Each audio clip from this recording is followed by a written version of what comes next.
से शुक्रिया। मैं विष्णु दिवाकर इस वीडियो में बात करने वाला हूं बीए प्रोग्राम सेमेस्टर 5 के जितने भी स्टूडेंट हैं जिन्होंने सब्जेक्ट एजुकेशन लिया है। तो एजुकेशन सब्जेक्ट के अंदर हम लोग बात करने वाले हैं आज मोस्ट इंपॉर्टेंट क्वेश्चंस के बारे में।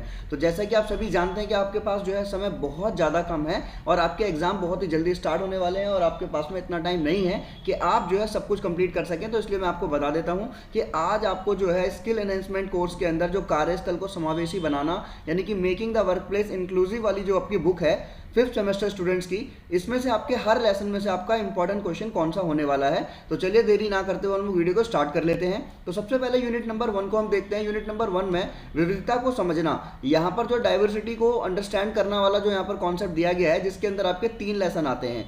अब तीनों लेसन जो है एक दूसरे से लिंक करते हैं। तो आपको करना क्या है, अगर आपने अच्छी तरीके से जो है फर्स्ट लेसन भी कंप्लीट कर लिया तो भी आपको जो है इसमें जो है दूसरा लेसन और फर्स्ट लेसन अगर आपने कंप्लीट कर लिया तो थर्ड लेसन के अंदर आपको ज़्यादा कुछ समझने की जरूरत नहीं होगी। तो देखते हैं हम लोग इसके इंपॉर्टेंट क्वेश्चन कौन कौन से होने वाले हैं। तो सबसे पहले आपको क्या करना है कि जो आपका सबसे इंपॉर्टेंट क्वेश्चन बनेगा इस वाले लेसन में से, तो मैं आपको बता देता हूँ जरा। सबसे पहले हम चलते हैं और आपको सबसे ज़्यादा अच्छी बात यह है कि आपके बुक में ही आपके क्वेश्चन आंसर दिए गए हैं। बस मैं आपको ये बताऊंगा कि आपके सबसे ज़्यादा इंपॉर्टेंट क्वेश्चन कौन से हैं जिनको आपको तैयार करना है और सिर्फ उनको तैयार करने से आप जो है अपने एग्जाम में जो है अच्छे नंबर लेकर आ सकते हैं। ठीक है जी हाँ, ये जो क्वेश्चन मैंने अभी यहाँ पर आपके सामने जो है बिल्कुल हाईलाइट कर रखे हैं, इन्हीं क्वेश्चंस को आपको तैयार करना है जिससे आपका बिल्कुल अच्छी तरीके से पेपर कंप्लीट हो जाएगा।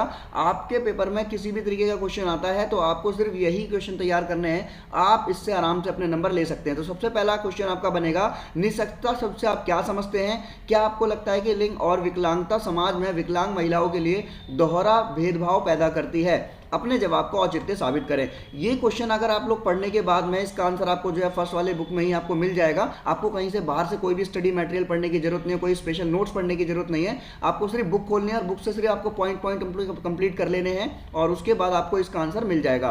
तो पहला क्वेश्चन आपका ये हो जाएगा। और इसी वाले लेसन में से आपका जो है दूसरा क्वेश्चन जो आपका बहुत इंपॉर्टेंट है, RPWD अधिनियम 2016 के अनुसार विभिन्न प्रकार की अक्षमताएं क्या है? तो अक्षमताओं की जो कैटेगरीज यहाँ पर बांटी गई है 2016 के तहत, तो ये आपको यहाँ पर याद रखना है। और लास्ट आपका जो क्वेश्चन बनेगा, विकलांग बच्चों की शिक्षा के लिए किस तरह के स्कूल होने चाहिए, है ना। तो ये 3 क्वेश्चन बहुत इंपॉर्टेंट है और बहुत इजी भी हैं। अगर ये 3 क्वेश्चन अगर आपको समझ में आ जाते हैं तो आप जो है आराम से अपना पेपर अटेम्प्ट कर सकते हैं। तो ये लेसन नंबर 1 के आपके 3 इंपॉर्टेंट क्वेश्चन है, इन्हीं को आपको कंप्लीट करना है। अगर आप स्क्रीनशॉट लेना चाहते हैं या फिर अगर आपके पास में बुक है तो आप वहाँ पर ये टिक कर लीजिए, लेसन नंबर 1 का फर्स्ट, थर्ड एंड फोर्थ, ये 3 क्वेश्चन आपको जो है बहुत ज़्यादा इंपॉर्टेंट है, इनको आपको तैयार करना है।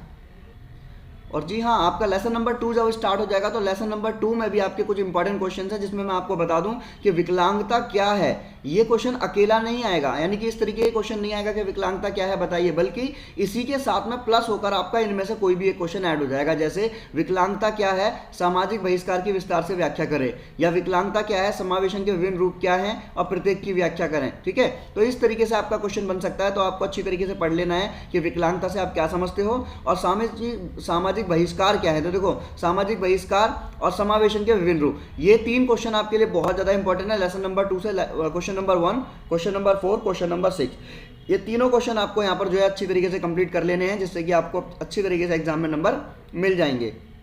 आगे चलते हैं, आप लेसन नंबर 3 में देखते हैं कि कौन कौन से क्वेश्चन आपके लिए बहुत ज्यादा इंपॉर्टेंट होने वाले हैं। लेसन नंबर 3 के अंदर आपका सेम वही चीज मैंने आपको बताया था कि आपके जितने भी जो आपके लेसन हैं यूनिट नंबर 1 के अंदर सारे एक दूसरे से लिंक करते हैं। देखो, हमने पहले वाले में क्या पढ़ा, विकलांगता से क्या समझते हो। अब इससे पहले वाले में तो विकलांगता का क्या अर्थ है, विभिन्न प्रकार की विकलांगता को परिभाषित कर दिया। सेम वही क्वेश्चन है, यानी कि उसमें और इसमें सेम क्वेश्चन है। तो आप उस वाले क्वेश्चन को ना भी कर इसको भी करेंगे तो भी सेम वही बात होने वाली है। यह प्रदर्शित करें कि विकलांगता किस प्रकार क्षति से भिन्न है। देखो, क्षति जो है एक अलग प्रकार का वर्ड है और विकलांगता जो है एक अलग प्रकार का वर्ड है। मैं आपको बता दूं कि विकलांगता से हर एक व्यक्ति जो है अपने जन्म से लेकर मृत्यु तक कभी ना कभी जो है वो इस वाले वर्ड से जरूर जो है वो जुड़ता है, विकलांगता वर्ड से। ठीक है, ये मैं आपको जब आपको लेसन डिस्क्राइब करूंगा, यानी कि अभी ये इंपॉर्टेंट क्वेश्चंस की वीडियो बनाने के बाद मैं सारे क्वेश्चंस के आंसर भी आपको प्रोवाइड कराऊंगा और आपको लेसन की जो है समरी जो है वो भी मैं आपको बताऊंगा जिससे कि आप आराम से अपना आंसर लिख सकेंगे। दूसरा क्वेश्चन जो आपका महत्वपूर्ण बनने वाला है वो ये है कि बौद्धिक अक्षमता का वर्णन कीजिए। बौद्धिक अक्षमताओं के प्रकार और विशेषताओं को संक्षेप में बताइए कि बौद्धिक अक्षमताओं के कितने प्रकार होते हैं और और इनकी क्या क्या विशेषताएं होती हैं। ठीक है, इनको आप आराम से बताएंगे स्टेप बाय स्टेप और आपके पूरे नंबर हो जाएंगे। तो मैंने आपको क्या बोला, जो क्वेश्चन नंबर 1 है ये आपका हमने सेकंड लेसन के अंदर भी कंप्लीट किया है, विकलांगता का क्या अर्थ है। ठीक है, बस उसके अंदर ये चीजें ऐड कर दी गई है कि इसके प्रकार बताइए। ठीक है, और बाकी जो है ये 2 क्वेश्चन आपके लिए नए होंगे इसके अंदर। तो इस लेसन में से भी आपको जो है क्वेश्चन नंबर 2 और क्वेश्चन नंबर 5 यही कंप्लीट करना है। ठीक है, आगे देखते हैं और कौन कौन से क्वेश्चन में इंपॉर्टेंट होने वाले हैं। अब लेसन नंबर 5 यानी कि unit number 2, unit number 2 start हो चुकी है आपकी। यूनिट नंबर 1 के मैंने आपको बता दिया इंपॉर्टेंट क्वेश्चन। यूनिट नंबर 2 के अंदर लेसन नंबर 5 में आपका जो इंपॉर्टेंट क्वेश्चन होने वाला है, तो सिर्फ आपका जो है क्वेश्चन नंबर 3 इंपॉर्टेंट है, जो कि बहुत ज्यादा इंपॉर्टेंट है। इसको आपको अच्छी तरीके से पढ़ लेना। मोस्ट इंपॉर्टेंट क्वेश्चन आप इसको कह सकते हो कि अगर आपका इस लेसन में से कुछ भी आता है तो ये अगर आपने क्वेश्चन तैयार कर रखा है तो आप आराम से जो अपना आंसर बनाकर भी लिख सकते हो। तो इसमें बताया गया कि विश्व शिक्षा सम्मेलन जो हुआ था डकार में, शिक्षा के लिए निर्धारित किए गए 5 उद्देश्यों को बताइए। ठीक है, तो ये 5 उद्देश्य पढ़ने के बाद में क्या होगा, ये 5 उद्देश्य अगर आपने पढ़ लिए तो आपको इस वाले पूरे लेसन में से कुछ और पढ़ने की जरूरत नहीं है। सिर्फ आपको यहाँ पर ये जो उद्देश्य है ये मेंशन कर देना, आपके पूरे नंबर हो जाएंगे। आगे चलते हैं अब जरा नेक्स्ट लेसन के अंदर हमारा जो है कौन सा इंपॉर्टेंट क्वेश्चन होने वाला है। और अगर हम यूनिट नंबर 2 के अंदर बात करें कि लेसन नंबर 6 के अंदर आपके सबसे ज्यादा इंपॉर्टेंट क्वेश्चन कौन सा होने वाला है, तो सिर्फ क्वेश्चन नंबर 6 जो है आपको अच्छी तरीके से कवर करना है, जिससे कि आपका पूरा लेसन कंप्लीट हो जाएगा। यानी कि अगर आपने ये वाला क्वेश्चन तैयार कर लिया तो इस लेसन में से अगर आपका कुछ भी पूछा जाता है तो आप आराम से आंसर दे सकते हैं। पीडब्ल्यूडी 1995 और आरपीडब्ल्यूडी 2016 के जो अधिनियम है इनके बीच में क्या अंतर है। तो देखो, अगर आप इन दोनों को अच्छी तरीके से समझ लेंगे तो इनका अंतर भी आराम से कर पाएंगे। तो ये क्वेश्चन पूछा गया पीडब्ल्यूडी क्या है, ठीक है, इसके प्रावधान क्या है, तो यहाँ पर भी क्या बोला गया उसके अंतर बताइए। तो आप जब इसको कंप्लीट कर लेंगे अंतर वाले को तो ये क्वेश्चन ऑलरेडी आपका तैयार हो जाएगा। ठीक है, और आरपीडब्ल्यूडी 2016 ये जो आपका वाला क्वेश्चन है यहाँ पर अधिनियम की मुख्य व्यवस्था, अगर आपने ये क्वेश्चन करा है तो ये भी आपका कंप्लीट हो जाएगा। तो कहने का मतलब ये है कि आपको 1 2 3 4 5 कोई भी क्वेश्चन कंप्लीट नहीं करना है, बल्कि आपको जो है क्वेश्चन नंबर 6 कंप्लीट करना है। क्वेश्चन नंबर 6 अगर आपने कंप्लीट कर लिया तो इस लेसन में से आपने सारा निचोड़ कंप्लीट कर लिया और आपका एग्जाम जो है बहुत अच्छे से हो जाएगा। आगे चलते हैं, जरा आप देखते हैं हमारे कौन कौन से लेसन यहाँ पर रह गए हैं और कौन कौन से इंपॉर्टेंट क्वेश्चन आपके रह रहे हैं, जिससे कि आप अपने आराम से एग्जाम के अंदर कंप्लीट कर सकेंगे सारी चीजों को।